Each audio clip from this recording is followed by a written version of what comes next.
Hey there, I'm Scott from Team MX. Together, myself and my two colleagues, Renil and Jonathan, have created a near real-time vehicle routing system called mxpress. Over the next few minutes, I'm going to explain to you how we created it and how it works, so come with me.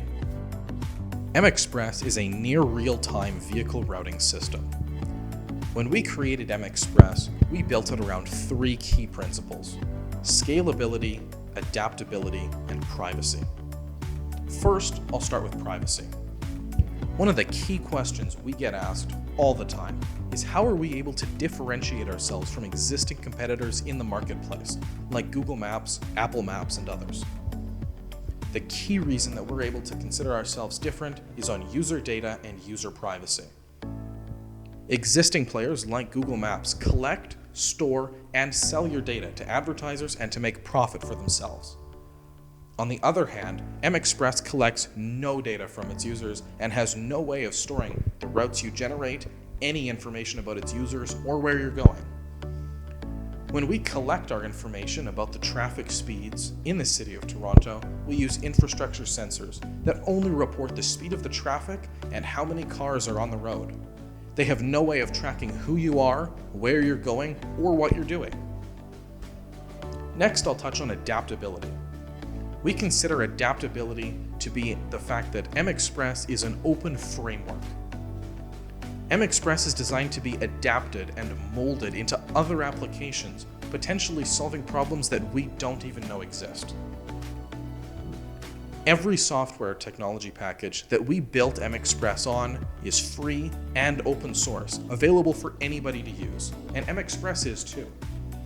We want anybody to have the freedom to be able to use and adapt our packages, our software, and what we've written to solve any problem, completely free and open source. Finally, I'd like to talk to you about scalability. Scalability of performance means the ability to use 1, 10, or 100 servers to accelerate the workflow and create routes faster. Adding more servers allows more users to be connected to the mxpress service at a time and allow more and more queries per minute to be operated. Additionally, our algorithm right now only operates in the city of Toronto, and it runs once every 20 seconds to create a new model. By using the scalability of our backend, you could add additional cities or even an entire country worth of cities onto our software, and using many servers combined in a cluster using the containerization software that we're using, you'd be able to operate those just as quickly. Now that I've shown you a little bit about how mxpress works and what it's capable of, now I'll show you how you can use it. Welcome to mxpress, a better way to navigate. Whether you're just planning a trip or simply getting to work, mxpress is here for you. To get started, simply navigate to mxpress.ca and click Start Navigating.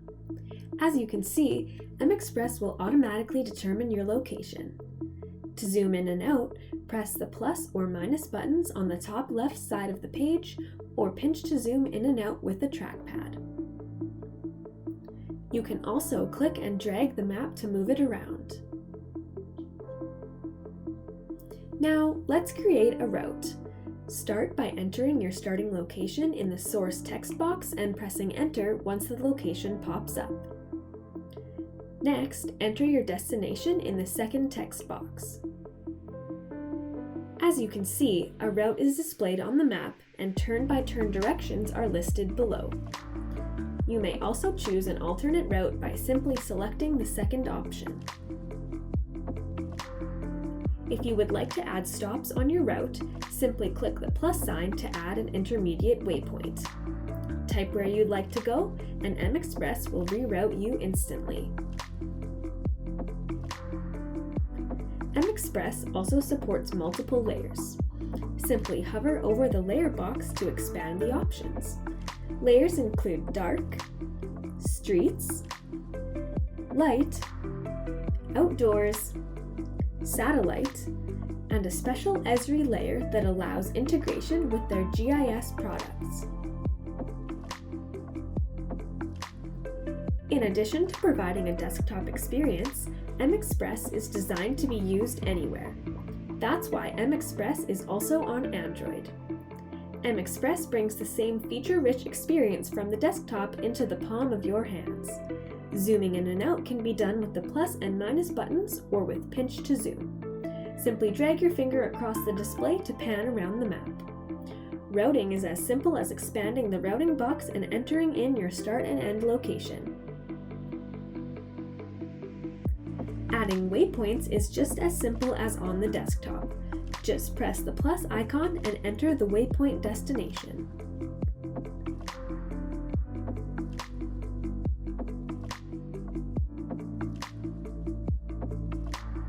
mxpress on mobile also carries the same layer support as the desktop. Just tap the layer box to show the options and select whichever layer you desire.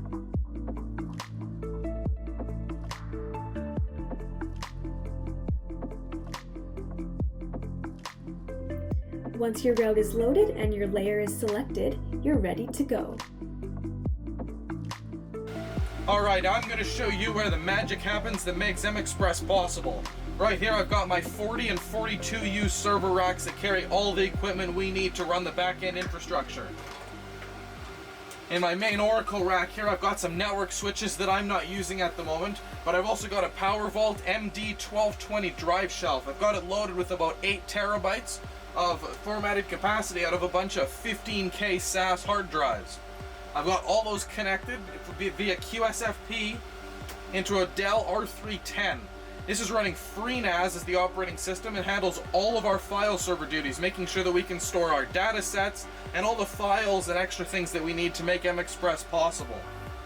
Beneath it here, I've got a Dell R710. It's a Cisco Iron Port security appliance, and this is the main internet router for my house and also handles all of the routing for all of our equipment and machines here. Got an unused C240M3, but I've also got this main server here. This is a Dell R720, and this is my main virtualization server. It runs ESXi, and we load it up with a ton of virtual machines to handle all of our services. We've got OSRM, Kafka, our tile server, and a bunch of other services loaded on it, and it stays up all the time. It's got 16 high-performance cores and 128 gigs of RAM. Down here I've got a few sandbox servers that we don't always have powered on all the time, and one Oracle X2270M2. 12 core, 24 thread, it's all solid state inside, and that's our containerization sandbox. We use it to run Docker and Kubernetes and acts as just a really quick and dirty test site where we can make sure that all of our services are running properly before we push them to production. I've also got our main Apache Spark server. It's a Cisco C210M2. It's from their UCS server line. What that server does is it runs 3 main hypervisor VMs, all of which are running exclusively Apache Spark. Now what those do is they're clustered together through the hypervisor, allowing them to network without going through our network switch, meaning that the latency and bandwidth is extremely high, which is very important for reasons that I'll discuss in a few minutes. Additionally, down here I've got a 7500, 5500 and 1500 volt amp UPS to make sure that none of the residential power troubles, cutouts, and power outages ever take any of our essential services offline. I've got enough runtime to last a couple hours down here. In our other server rack, I've got another 7500 VA UPS, but I'm not really using it at the moment. It has dead batteries. But I've also got a bunch of extra C210M2s, some spare parts, some Sun Enterprise gear, and this Dell PowerEdge R810. It's a quad socket server, 256 gigs of RAM, and it's a great test bench for pushing containerization projects to, Windows virtual machines, or whatever else we need. It's just a really powerful server that we've been using just to handle some of our odd jobs around here. Now I'll take you around back to show you how we power all these and how we network all the machines together. Alright, now that we're around back, I can show you the power and networking infrastructure that makes everything happen on the back here. We're on the hot side, so things are a little bit toasty, but up here we can see this is my main top of rack switch. It's a Cisco C3750X48P. It's got 1100 watts of PoE power delivery, and even though it's only gigabit, it still supports a 10 gig 4-port module for upgrading a few ports or stacking with other switches, really just as an uplink. but it's got all of our main servers networked to it to allow them to communicate between each other. Up here I've got another simple 24-port passive PoE, still gig, doesn't do too much, really only powers my house network. Then back here you can see we've got the QSFP cabling for our NAS and all of our power delivery. So out of our main UPSs, the 7500 and the 5500 volt amp UPSs, they go straight into these 24 kilowatt PDUs, and I've got two of them. They're Oracle brand, they support 20 amp output per block, and they're extremely powerful. We're running full 240 volt power to make sure that we get the maximum efficiency out of all the built-in power supplies on all of our gear. Each one of these machines generally has dual redundant power supplies, so I'm able to power them off both of the PDUs at the same time. So that way, even in the event that one of our PDUs fails, we have a power outage, whatever, they'll keep running to make sure that all of our services stay online as long as possible. In the future, I'm looking to upgrade all of our networking to 40 gigabit InfiniBand, but I don't have any of that gear yet. So I'm really just working on a mild upgrade to 8 gig fiber channel, just to be able to reduce some latencies on like file access and stuff, primarily with our main hard drive server here. Other than that, everything really stays online basically 24/7. We've got a continuous power draw somewhere in the neighborhood of 700 to 1,000 watts, depending on what services we're running and under what load our infrastructure is. Basically, that amounts to about $50 a month in power, which is a pittance compared to the about 10 grand in AWS credits we'd require to be able to get even close to this amount of hardware setup. All in all, we've been able to build a pretty scalable, affordable, and cheap-to-run backend that's able to handle all of our infrastructure and does a great job providing the performance, the scalability, and the redundancy that we need to keep mxpress alive. Now that you've seen how mxpress works and what it is, I'm going to take you on a back-end tour of how we created it. I'm going to be referring to our architectural diagram that contains a high-level overview of all the main technologies that we used in implementing the mxpress project. First off, we start with the infrastructure sensors that gather speed data telemetry and pipe it to Apache Kafka, an open-source publisher-subscriber software that allows the data to eventually reach the streaming and batch components of Apache Spark, our primary big data component. To act as an intermediary layer between Apache Spark and OSRM, the open-source routing machine, we use an intermediary database, MongoDB. The OSRM server retrieves source and destination information from the user inputted through our site or through the mobile app. When the OSRM server retrieves these requests, it generates the most optimal route based on the traffic data that it received from Apache Spark. To dive a little bit deeper into the actual implementation of the mxpress backend, I'm going to take you on a tour explaining each component in depth. I'm going to explain what it is, how it works, and why we actually chose it for our final mxpress implementation. I'll start off with the infrastructure sensors themselves. These are hardware devices installed onto the roadways in the city of Toronto. We got access to them through the City of Toronto and the ITSOS project in association with the University of Toronto.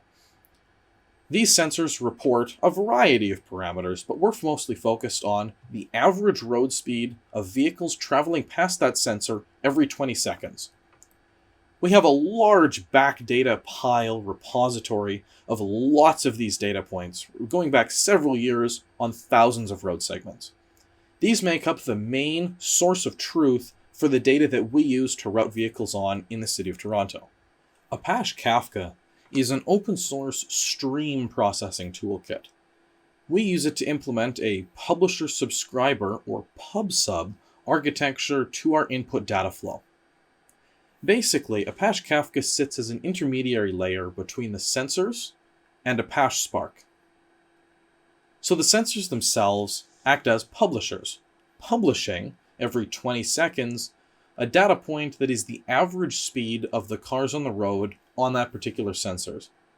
And there's thousands of these sensors on the roads, and each one of them connects as a different publisher to the Apache Kafka shell. Now, the Apache Kafka shell interfaces on the producer and the consumer side. On the consumer side, we have Apache Spark.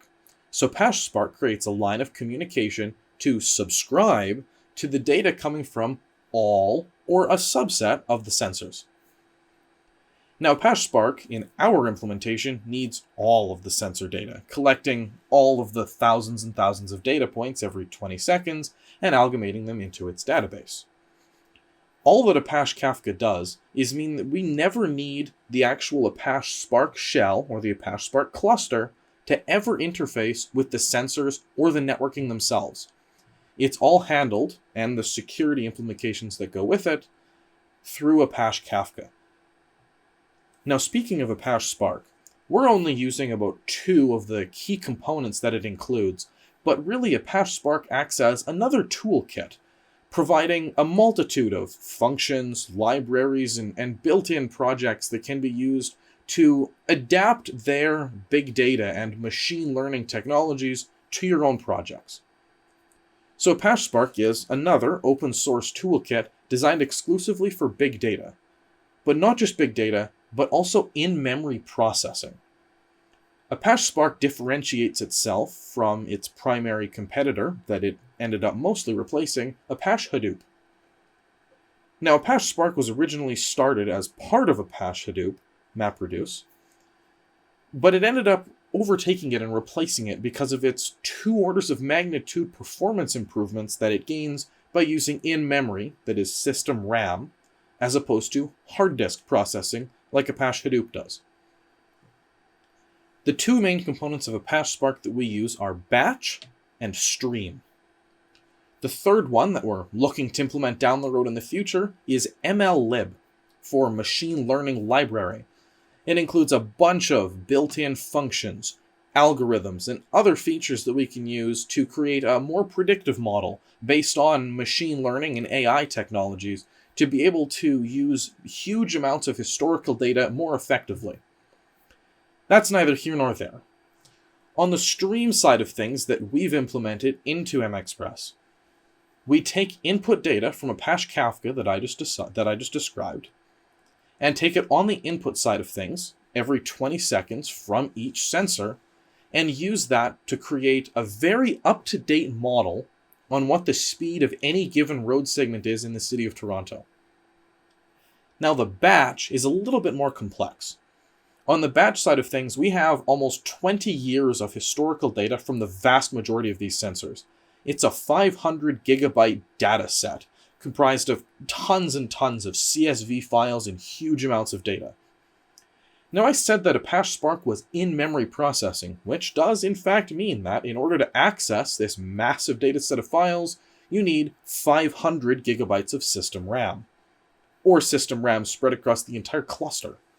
Now, I say cluster because Apache Spark scales extremely well to multiple systems, and that's one of the main reasons why it's so scalable and widespread in use. Because it can use multiple independent, networked together computers, you don't need 500 gigabytes of RAM on a single system or virtual machine. You simply need it across all of them, and the Apache Spark master shell is able to communicate through all of them together. And that's what we've implemented in mxpress. An Apache Spark cluster that comprises 1 master node and only 2 slave nodes. It would be trivial for us to connect any number of slave nodes, whether they be self-hosted in my basement or whether they be on AWS or Google also. They only need to communicate over the network. Obviously, the speed and latency advantages gained by having them saved locally is there, but it's possible to scale this to almost any hardware. Using the in-memory processing of Spark, you're able to perform queries on this massive 500 gig dataset on a millisecond scale, meaning that for us to be able to take, say, the time at 9:24 a.m. and 20 seconds every single day for the past 15 years can be performed in, say, 10 milliseconds, whereas on Apache Hadoop, you'd be talking in an order of several seconds to perform the same operation. What that means is we're able to not only handle more requests and more users on our platform, but it means that for the requests and users that we do have, we're able to provide a much higher quality of service. And what I mean by quality of service is that we're able to use a much larger back catalog of raw data to create a more accurate model of what's going to be happening to you, either at the moment or in 5 minutes or 20 minutes from now, when you might be halfway to your destination. Further, Apache Spark allows us to do a couple things by combining stream and batch together. By combining the two, we're able to create a comprehensive model of what our prediction for the traffic in the entire city is going to look like. And this is what we feed to the open source routing machine, which I'll explain in a minute. Basically, the data that we feed into MongoDB and subsequently to OSRM is a close approximation of the current road speed based on the stream component of Apache Spark, combined with what we know about past and historical trends for what happens at that given time. This is how we'd be able to perform a prediction, knowing when a small amount of traffic slowdown caused by an ambulance driving past would eventually cause a much larger ripple effect and a much larger traffic jam. Obviously something you'd want to route around. Now I'm going to explain how Apache Spark outputs data. It's a little bit more complex than it would need to be because of simply the way that Apache Spark works. Apache Spark outputs data very fast, but not all at the same time. Let me explain it to you this way. OSRM, the open source routing machine, which I'll get to in a second, requires every time the server restarts, one gigantic CSV file, a spreadsheet containing the model of road speeds for the entire city all at once. There's no easy way to be able to rapidly generate these in Spark because they're simply too massive. So instead, we use MongoDB as an intermediary server to handle these requests. Basically, Apache Spark outputs data as soon as it's able to the MongoDB server, which is constantly being updated. The MongoDB server is always containing the most accurate and up-to-date information at any given time. It's updated 1 time a second, 100 times a second, whatever speed the data is coming into Apache Spark at, or performing processing on it, and rapidly updating the MongoDB server constantly. The OSRM server itself only updates once every 30 seconds. Every time it updates, it has to restart its own kernel and create a new model of all the traffic speeds in the entire city, and this is what it generates routes with. On the server restart, it requires one gigantic CSV file with all the speeds loaded into it, and that it pulls as one massive query from MongoDB. So every 30 seconds, you get the most up-to-date information that contains all the updates from the previous 30 seconds.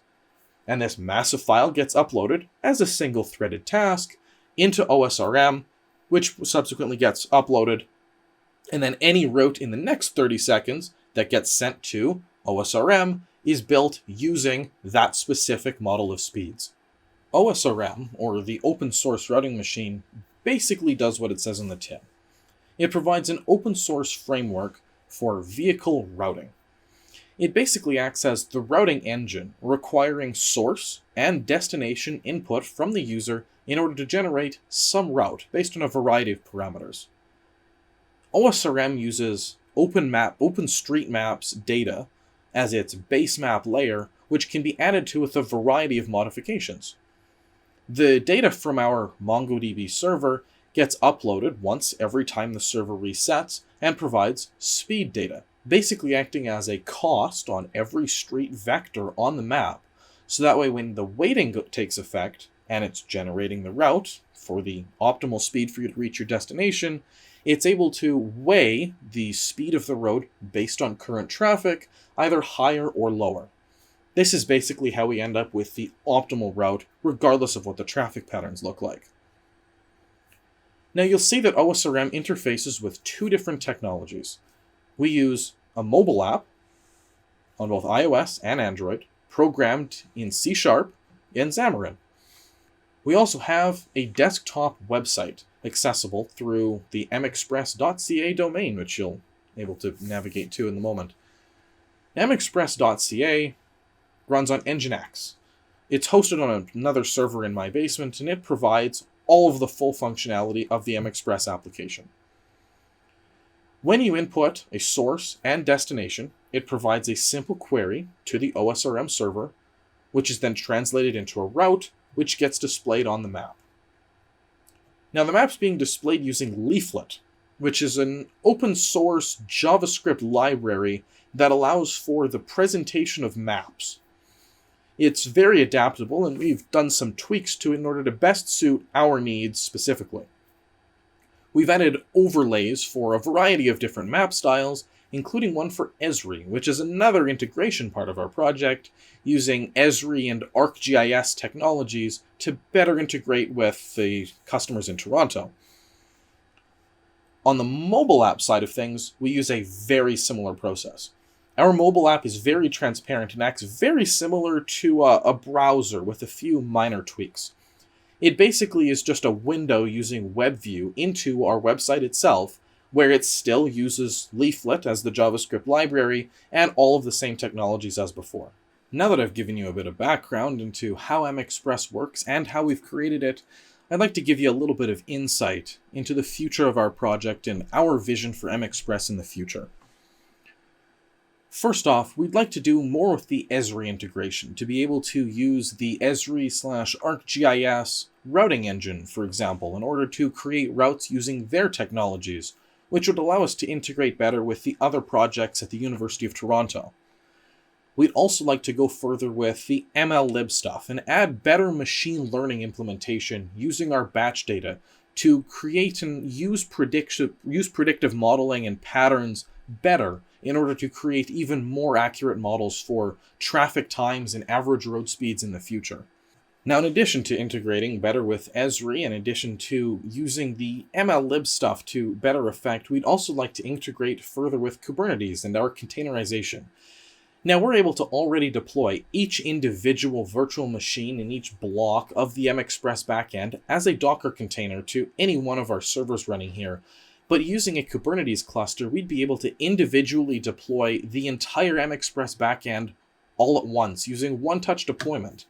It would allow somebody else that doesn't have an entire infrastructure of servers like I do to be able to very quickly adapt our entire backend and throw it live on Azure, Google Cloud, or AWS, and have an entirely functioning mxpress backend server without needing to jump through all the hoops of networking things together and setting up the virtual machines. Now, of course, these are all wishful aspirations for where we'd like to get to in the future, but of course, we have high hopes. Everything that we've used in the creation of mxpress has been free and open source and available for us as a toolkit to create our own adaptable framework. And that's where we see mxpress slotting in, as a framework that could be used to adapt to any variety of problems, things we maybe haven't even thought of. Maybe that's a ride-sharing service, maybe it's pizza delivery, or routing emergency vehicles to where they need to get to fastest.